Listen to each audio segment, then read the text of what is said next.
Bonjour, et je reçois pour ce numéro hors série du Journal des Biotech Thomas Kuhn, directeur général de Poxel. Bonjour Thomas. Bonjour.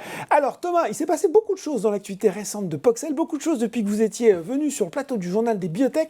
On va essayer de tout remettre bien dans le contexte pour faire le point sur l'état et les perspectives de Poxel aujourd'hui. Déjà, peut-être, on va commencer par l'actualité récente, c'est l'annonce de cette restructuration de la dette et la mise en place d'une nouvelle ligne de financement en fonds propres.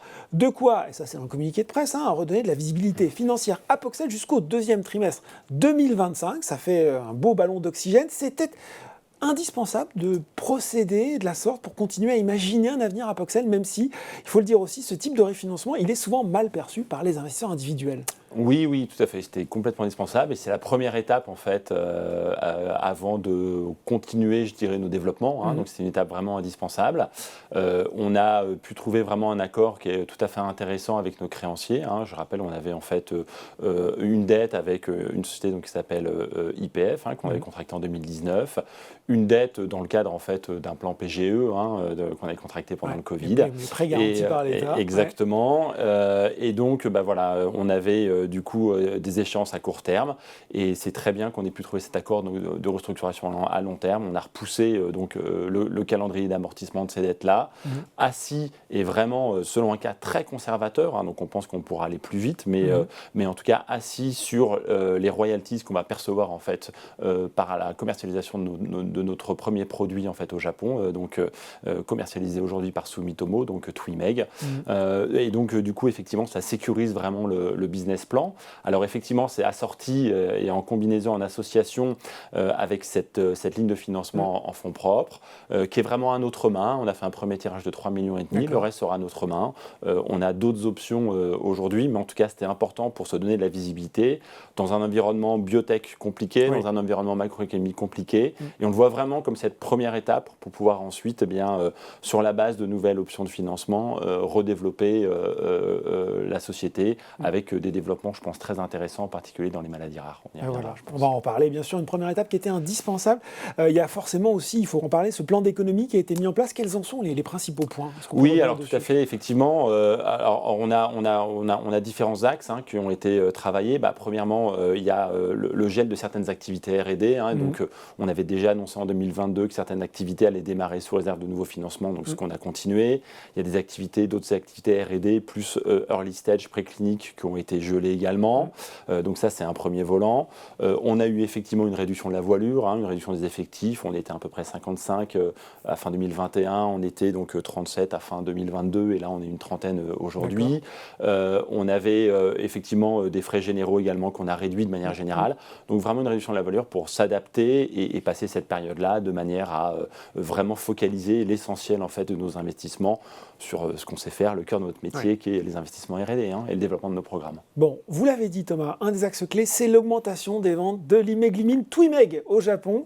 Pour ceux qui ne savaient pas, comme moi, comment on le prononçait, c'était plus 90% au quatrième trimestre 2022 par rapport au troisième trimestre. On est bien sûr dans le diabète de type 2.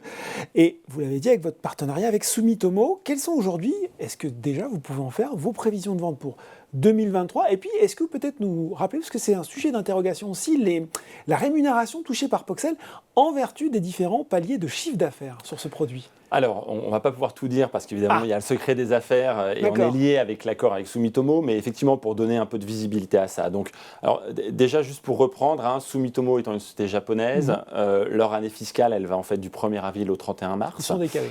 Ils sont décalés d'un trimestre. Donc, sur l'année 2022, qui est toujours en cours pour eux, effectivement, on devrait atteindre, Sumitomo a augmenté ses prévisions de vente en fait de 20% pour aller à 1,8 milliard de yens, donc à peu près 13 millions d'euros en fait de chiffre d'affaires.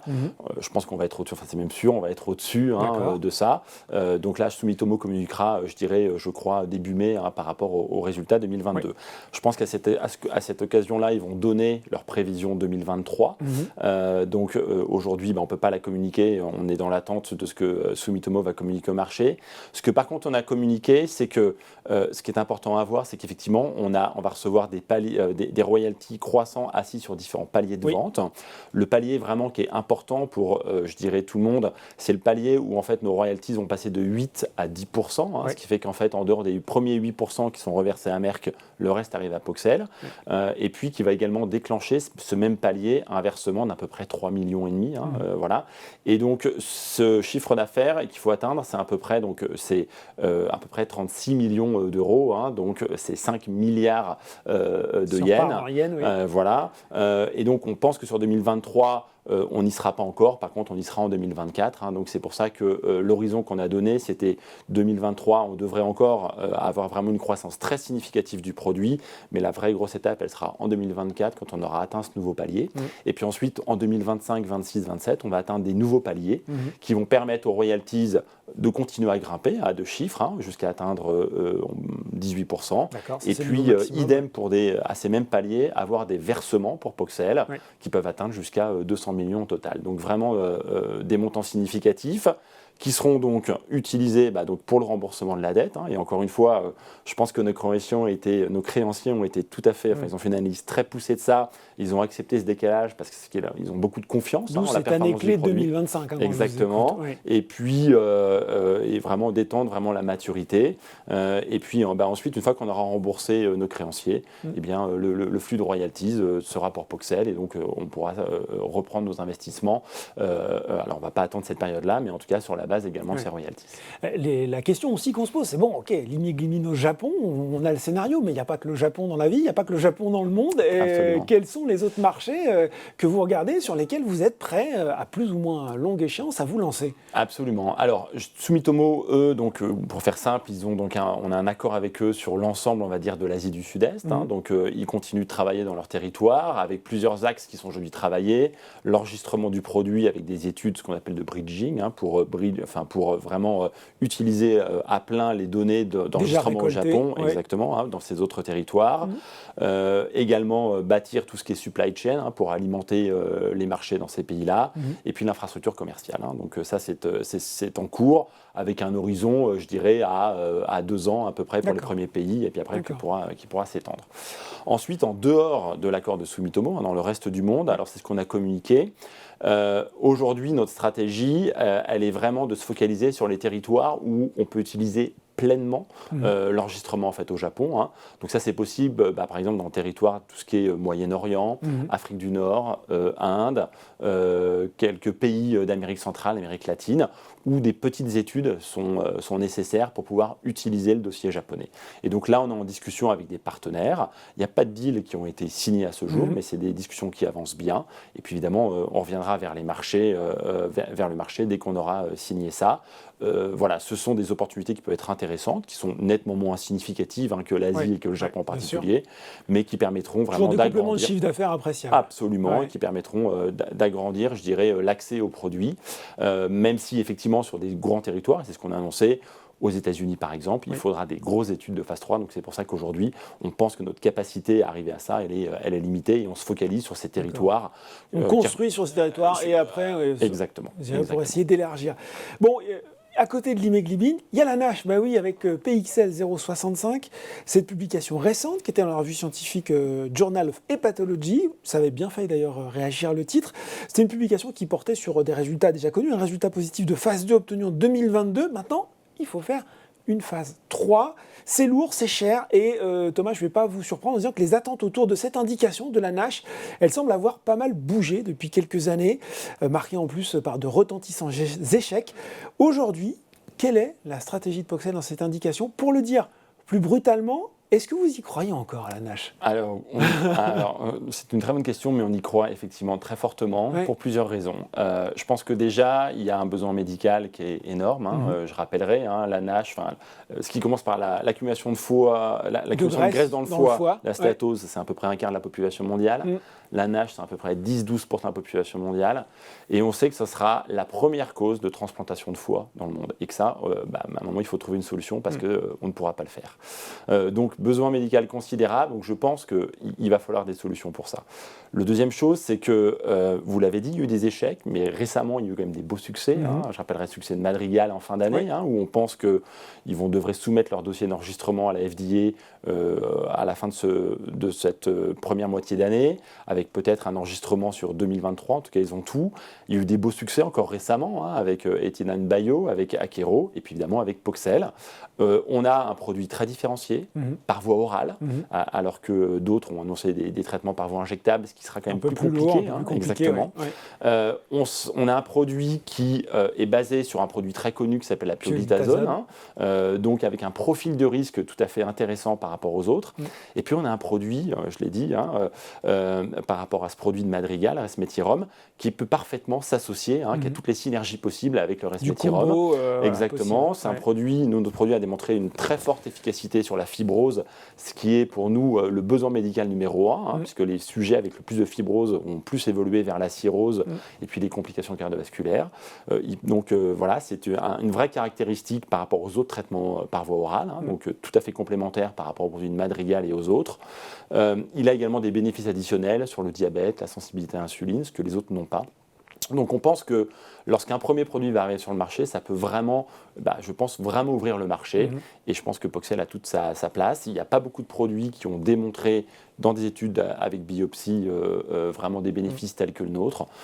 Et donc effectivement, on reste tout à fait engagé dans nos démarches dans la NASH, même si évidemment on a annoncé que pour la phase 3, vous l'avez dit, ce sont des grosses études, donc on souhaite y aller avec un partenaire. Donc là aussi ça discute. Absolument, avec des partenaires pour à la fois réaliser la phase 3 et préparer la commercialisation du produit, parce que ça serait une étape évidemment très importante pour toute nouvelle thérapeutique. Bon. Enfin, il faut aussi qu'on parle de PXL 770 qui a obtenu 2 ODD de la FDA en 2022. ODD, je le rappelle, c'est pour Orphan Drug Designation. Dans 2 maladies métaboliques rares, je prends mon élan, l'adrénoleucodystrophie, l'ADL, et la polystose rénale autosomique dominante, ADPKD. Le sigle n'est pas beaucoup plus simple que la désignation. Il y a même un fast track pour la première indication. Il y a aussi PXL 65, dont on parlait dans l'âge, dans la LD, avec là aussi un fast track, un ODD. Ça fait quand même beaucoup de médicaments qui sont bien placés. Ça fait 3 études de phase 2 à lancer, ou des partenaires à trouver, ou justement, voilà, on a ces traitements intéressants dans ces maladies orphelines. Comment vous allez vous y prendre là aussi ? Alors, je pense que la priorité, si vous voulez, elle est claire. Le 770, c'est effectivement une nouvelle cible thérapeutique avec un fort potentiel sur ces maladies rares. Donc, que ça soit ce qu'on appelle donc l'ALD, l'adrénoleucodystrophie, ou la DPKD, cette maladie rénale rare. Donc ça, c'est notre objectif avec donc 2 études.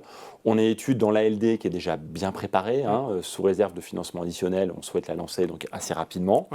Dans la DPKD, c'est une étude c'est une maladie qui est plus connue. Il y a déjà un traitement, il y a de nombreux acteurs qui cherchent des nouveaux traitements. Donc on a des discussions également actives dans cette pathologie-là. Donc l'idée, c'est quand même d'avancer en propre et potentiellement avec un partenaire en fonction de l'aboutissement. Donc là, on peut avancer en propre sur ces études. Sur l'ALD, pour la prochaine étude, c'est une étude qui va impliquer entre 12 à 24 patients, c'est entre 3 à 5 millions d'euros. Donc maintenant qu'on a restructuré nos dettes, exactement, que vraiment on n'a plus ça, on pense qu'effectivement on a différentes solutions pour pouvoir réinvestir, lever de l'argent et puis réinvestir avec différentes options de financement aujourd'hui travaillées.